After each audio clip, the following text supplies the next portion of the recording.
É o que eu percebo que é um caminho inevitável, né? É a igreja ter estruturas, ela vai ter estruturas. O Gene Getz diz no livro dele, Antigaço, né? Igreja, Forma e Essência, mas que é um marco eclesiológico, esse livro na minha vida e na vida de muita gente. Ele vai dizer que onde existem pessoas e funções, haverá organização, né? Você tem pessoas, você tem funções. Por que você tem funções? Porque você tem dons, né? Pessoas mais dons, funções dadas por Deus e pelo Espírito Santo, haverá de ter uma organização, uma institucionalização Uhum.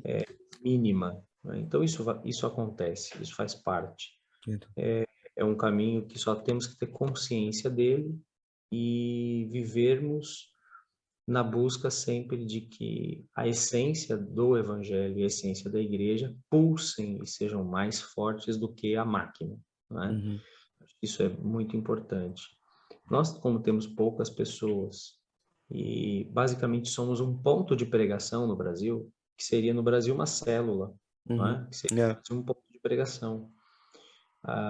Mas é uma igreja. A minha esposa, a Marjorie, temos 3 filhas, uma é bebezinha. Minha esposa dá aula para as crianças e tem um ministério muito efetivo, na minha visão, na minha opinião, porque ela está há 2 anos, dos 2 anos e meio que estamos aqui, 2 anos fazendo a exposição de toda a Bíblia em histórias principais das Escrituras, caminhando com a história da redenção. Agora passou pela morte e ressurreição de Jesus no último domingo, mas vem desde Gênesis, Uhum. trabalhando com crianças e algumas delas já fizeram uma oração de entrega da vida a Jesus. Pô, maneiro. Estamos com os adultos, estamos ali no mesmo tempo expondo o texto expositivamente, numa perspectiva de estudo indutivo, com abertura para perguntas, para comentários e tudo, Uhum. mas não temos às vezes essa resposta imediata das pessoas, porque há muita coisa envolvida na cultura portuguesa que está mesclada com o cristianismo, né? Então, a política, o Estado português, misturado com o catolicismo romano de 1000 anos, né? Não chega a ser 1000 anos como o país, Uhum. né? Mas a Igreja Católica está aqui há muito tempo, nessa região, nesse território, antes de ser oficialmente Portugal, com o Afonso Henriques e tudo, né? Que venceu a batalha lá e, enfim, se tornou o primeiro rei de Portugal. Ah, essa força do catolicismo com uma salvação processual, né? Ou seja, a justificação é processual por meio dos sacramentos, a necessidade de estar na missa ao domingo, está tudo ali impregnado. Então a gente vai ali expondo o texto bíblico, expomos Romanos para explicar que a justificação não é processual, é um ato jurídico, né, forense de Deus. Ele Uhum. bate o martelo e nos diz que nós somos justos. O que a gente percebeu? Que isso não entra na cabeça das pessoas direito. Elas não conseguem entender, porque está na cultura o mérito. Isso é colocado desde cedo. As crianças recebem mérito acadêmico desde muito cedo. A minha filha chegou aqui no 2º ano, no 4º ano fecha-se o primeiro ciclo. Ela acabou de fechar e entrar no 5º ano aqui.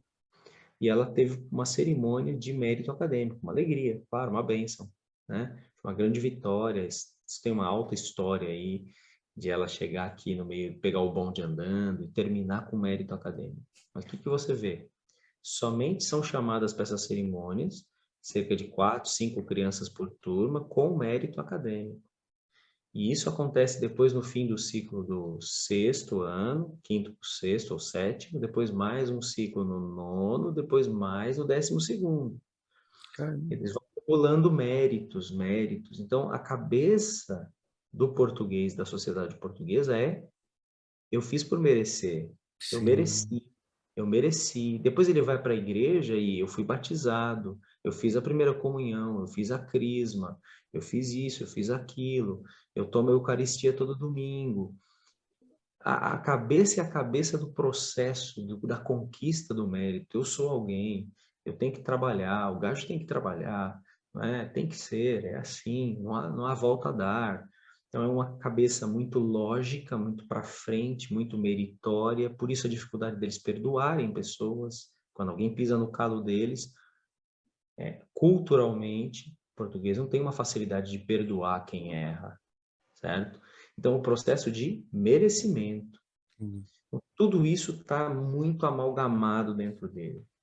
E aí o desafio do Evangelho da Graça, como foi com Lutero, estamos na Semana da Reforma, Exatamente. o Evangelho da Graça, quebrar essa consciência e fazer com que eles percebam que são pecadores, que precisam da cruz, que precisam da graça, que são mendigos miseráveis, né? Chegar a essa consciência é uma tarefa que só o Espírito Santo Verdade. para iluminar. Por isso é muito lento, é muita amizade. Além de tudo, toda a questão de como foram as vitórias portuguesas na era dos descobrimentos estão associadas a guerras em nome de Deus. E as novas gerações não engolem isso.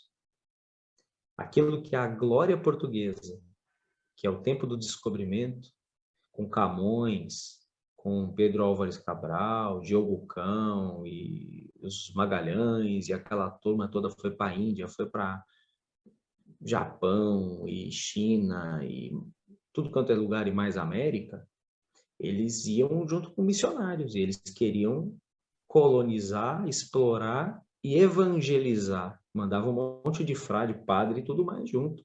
Verdade. Era uma ordenação católica. Hoje a nova geração fala o quê? Que eu não gosto dessa história gloriosa do meu país, que é contada na escola. Por quê? Porque impôs a nossa cultura nos outros lugares. E isso dá uma sensação de que o cristianismo é opressor. Parabéns, você chegou até o final deste corte. Te agradeço muito pela paciência, por ter ficado até o final. E não se esqueça, curta, comenta, compartilha e inscreva-se no canal para dar aquela moral para o nosso projeto continuar crescendo. Valeu, tamo junto, vamos com tudo.